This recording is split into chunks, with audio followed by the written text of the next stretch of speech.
कुणाल जी, तौर से कहना चाहता किशोर हूं कुणाल जी, नितिन नवीन जी नितिन नवीन इनके नजर में ना एक अच्छे संगठन करता है, ना कोई बहुत बड़े नेता है, एक रबर स्टाम्प है, और पार्टी ने रबर स्टाम्प को बिठा दिया क्योंकि मोदी और शाह को अपना दौर चाहिए कि हमारा जमा रहे, हमारा दौर खत्म ना हो। अभिषेक जी नमस्कार। देखिए, मैं कांग्रेस के प्रवक्ता महोदय को सुन रहा था। बिहार के ही एक लाल थे सीताराम केसरी जी, जिसको किस प्रकार से बेइज्जत करके कांग्रेस से भगाया गया। राष्ट्रीय अध्यक्ष हुआ करते थे और इन्होंने उन्हें बेइज्जत किया, भगाया और दल से अलग किया। ये जगजाहिर है और पूरे देश और प्रदेश की जनता जानती है, कांग्रेस के वर्कर भी जानते हैं और बिहार की जनता भी जानती है।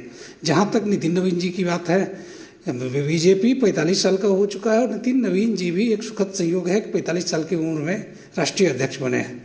तो ये मैं जदयू की तरफ से बीजेपी के नेताओं को, कार्यकर्ताओं को धन्यवाद करता हूं कि पहली बार बीजेपी ने राष्ट्रीय अध्यक्ष के तौर पे किसी बिहारी को मौका दिया है अपने 45 साल के गठन के बाद, और वह मौका 45 साल के नितिन नवीन जी को दिया गया है।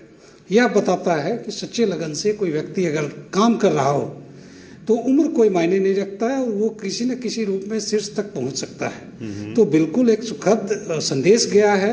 और कांग्रेस हो, राजद हो या कम्युनिस्ट हो, इनके पास कोई मोरल राइट नहीं है कि इस तरह के बदलाव पे मीनमेख निकालने का। मैं कम्युनिस्ट पार्टी के बारे में बोलूँगा, दीपांकर भट्टाचार्य के बारे में हम लोग लंबे समय से सुनते आ रहे हैं, लगातार महासचिव बने हुए हैं। कई यूथ हैं, बेचारे यूथ ही रह जाते हैं, उम्र उनकी निकल जाती है लेकिन उनके ऊपर जो छवि होता है यूथ का वो खत्म नहीं होता है। राजद के लोगों ने 28 साल में अपना राष्ट्रीय अध्यक्ष नहीं बदला है। वही जनता दल यूनाइटेड हो या बीजेपी हो, हम लोगों ने हर बार एक नया अध्यक्ष देने का काम किया है। और मैं समझता हूं कि राष्ट्रीय अध्यक्ष किसी पार्टी का होना कहीं ना कहीं एक ट्रेन, एक रेल का इंजन को बदलने के बराबर होता है। और ये अलग अलग डोमेन से, अलग अलग सामाजिक समीकरण के लोग जब राष्ट्रीय अध्यक्ष के पद पर सुशोभित होते हैं तो उस दल में एक नयापन आता है, कार्यकर्ताओं में एक उल्लास आता है और कार्यकर्ता सच्चे मन से, सच्चे नियत से काम करते हैं और दल को आगे बढ़ाते हैं। तो बीजेपी ने जो भी किया है उसके प्रति बिहार की तरफ से, चूंकि ये बिहार से, इसीलिए मैंने बिहारी कौंडिन्य जी को याद दिलाई इस बात की कि शिशिर जी ने हालांकि उसका जिक्र नहीं किया, वो शशि थरूर का जिक्र करे। भाई शशि थरूर को तो पार्टी ने 2 लोगों को बोला नॉमिनेशन करने को, उसमें एक शशि थरूर थे, एक खड़गे साहब थे।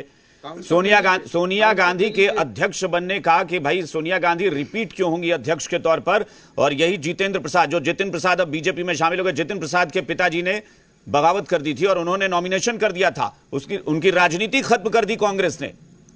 ये कौन नहीं जानता है भाई कि जितेंद्र प्रसाद की राजनीति को कांग्रेस ने मिट्टी में मिला दिया सिर्फ इस बात को लेकर कि वो सोनिया गांधी के खिलाफ नॉमिनेशन कर दिए थे।